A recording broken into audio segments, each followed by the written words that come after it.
Doctor Haris ചിറക്കലുമായി ബന്ധപ്പെട്ട വിവാദങ്ങൾ, അദ്ദേഹത്തിന്റെ പ്രതികരണങ്ങൾ, അന്വേഷണമൊക്കെ കേരളമാകെ ചർച്ച ചെയ്താണ്. ഇപ്പോൾ ആരോപണങ്ങളിൽ മറുപടി നൽകുകയാണ് ഡോക്ടർ ഹാരിസ് ചിറക്കൽ. ആരോപണങ്ങൾ തള്ളിക്കൊണ്ടാണ് ഡോക്ടർ ഹാരിസ് ചിറക്കൽ മറുപടി നൽകുന്നത്. ശസ്ത്രക്രിയ മുടങ്ങിയതിൽ തനിക്ക് വീഴ്ച പറ്റിയിട്ടില്ല എന്ന് വിശദീകരിക്കുന്നു. കാരണം കാണിക്കൽ നോട്ടീസ് നൽകിയ മറുപടിയിലാണ് കാര്യങ്ങളൊക്കെ ചൂണ്ടിക്കാണിക്കുന്നത്.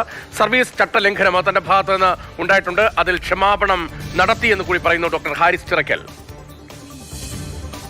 രാഹുൽ ജിനാഥാണ് വിവരങ്ങളുമായി തിരുവനന്തപുരത്ത് വരുന്നത്. രാഹുൽ, ഇപ്പോൾ തന്റെ ഭാഗത്തുനിന്ന് വീഴ്ച പറ്റിയിട്ടുണ്ട്, സർവീസ് ചട്ട ലംഘനം ഉണ്ടായിട്ടുണ്ട്, അതല്ലാതെ മറ്റൊരു വഴി തന്റെ മുന്നിൽ ഉണ്ടായിരുന്നില്ല, അതിൽ നടപടിയെടുക്കുന്നെങ്കിൽ നടപടിയെടുത്തോട്ടെ എന്ന് നേരത്തെ തന്നെ ഹാരിസ് ചിറക്കൽ മുന്നോട്ട് വച്ചിരുന്നതാണ്. അതേസമയം തന്നെ നേരത്തെ ഹാരിസ് ചിറക്കലിനെതിരായ കുറ്റാരോപണങ്ങൾ ഉണ്ടായിരുന്നില്ല, ശസ്ത്രക്രിയ ബോധപൂർവം വൈകിപ്പിച്ചു തുടങ്ങിയ അക്കാര്യങ്ങളിൽ ഏതരത്തിലുള്ള വിശദീകരണമാണ് ഇപ്പോൾ നൽകിയിരിക്കുന്നത്?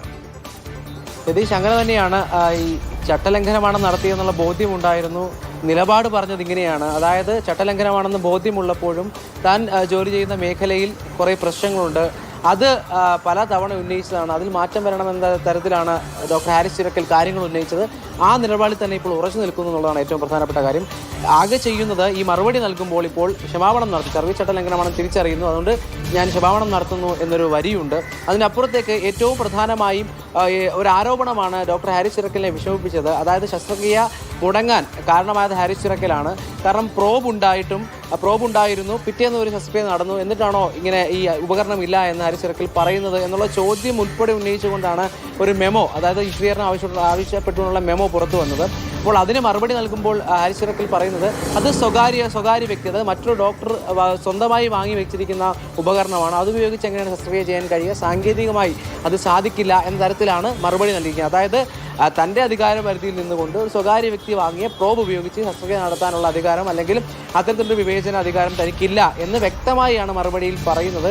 അതുകൊണ്ട് തന്നെ ഈ വിശദീകരണത്തിലൂടെ നടപടികൾ അവസാനിക്കുമോ, അതോ ഹാരിസ് ചിറക്കലിനെതിരെ നടപടി ഉണ്ടാകുമോ? അതാണല്ലോ വലിയ ആകാംക്ഷ. ഹാരിസ് ചിറക്കലിനെതിരെ പ്രതികാര നടപടി ഉണ്ടാകാൻ പോകുന്നു എന്ന തരത്തിൽ നേരത്തെ തന്നെ ചർച്ചകൾ ഉണ്ടായിരുന്നതാണ്. അക്കാര്യത്തിൽ ആരോഗ്യവകുപ്പിന്റെ പ്രതികരണമുണ്ടോ രാഹുൽ? എന്തായാലും നിലവിൽ ഇന്നാണ് മറുപടി നൽകിയത്. മറുപടി നൽകി എന്ന് നമ്മൾ മനസ്സിലാക്കുമ്പോൾ ഏറ്റവും പ്രധാനമായി ഈ മറുപടി ലഭിച്ചതായി ആരോഗ്യവകുപ്പ് സ്ഥിരീകരിച്ചിട്ടില്ല. കാരണം മറുപടി നൽകി എന്ന് ഡോക്ടർ ഹാരിസ് ചിറക്കൽ പറയുന്നുണ്ട്, അവർ പരിഗണിച്ചിട്ടില്ല. ഈ മറുപടി കൃത്യമായി പരിഗണനയ്ക്ക് ശേഷമാകും ഇനി നടപടി ഉണ്ടാകുമോ എന്നുള്ള കാര്യത്തിൽ വ്യക്തതയുണ്ടാകുക. അപ്പോഴും ഇത്തരം ആരോപണങ്ങൾ ഉന്നയിച്ചത് വലിയ മാനസിക വിഷമത്തിലേക്ക് തള്ളിവിട്ടിരുന്നു. ഏറ്റവും പ്രധാനപ്പെട്ട കാര്യം, ഇന്ന് നമ്മളോട് സ്വകാര്യമായി മാത്രമാണ് സംസാരിച്ചത്. ഒരുപക്ഷെ ഇന്ന് രേഖാമൂലം ക്ഷമാപണം നടത്തിയത് കൊണ്ട് തന്നെ ഇനിയൊരു പരസ്യ പ്രതികരണം ഉണ്ടാകില്ല എന്ന് തന്നെയാണ് നമ്മൾ മനസ്സിലാക്കുന്നത്. കാരണം കഴിഞ്ഞ ദിവസങ്ങളിൽ ഓഫീസിലേക്ക് ഇറങ്ങുമ്പോഴെല്ലാം മാധ്യമങ്ങളോട് പ്രതികരിച്ച വ്യക്തിയായിരുന്നു ഡോക്ടർ ഹാരിസ് ചിറക്കൽ. എന്നാൽ ഇന്ന് അതുണ്ടായില്ല. ഈ ക്ഷമാപണം രേഖാമൂലം നടത്തിയത് കൊണ്ട് തന്നെ ഇനിയൊരു പരസ്യ പ്രതികരണം ഉണ്ടാകില്ല. ഇനി കാര്യങ്ങൾ തീരുമാനിക്കേണ്ടത് ആരോഗ്യവകുപ്പാണ്. ആരോഗ്യവകുപ്പിന് മറുപടി ലഭിച്ചു കഴിഞ്ഞു. സാങ്കേതികമായി ഡോക്ടർ ഹാരിസ് ചിറക്കൽ ചെയ്യേണ്ട കാര്യങ്ങളെല്ലാം ചെയ്തു കഴിഞ്ഞു. ഇനി ആരോഗ്യവകുപ്പിൽ നിന്നാണ് ഔദ്യോഗികമായി ആരോഗ്യവകുപ്പിന്റെ അടുത്ത സ്റ്റെപ്പ് എന്താണ്, നീക്കം എന്താണ് എന്നത് വളരെ പ്രധാനമാണ്.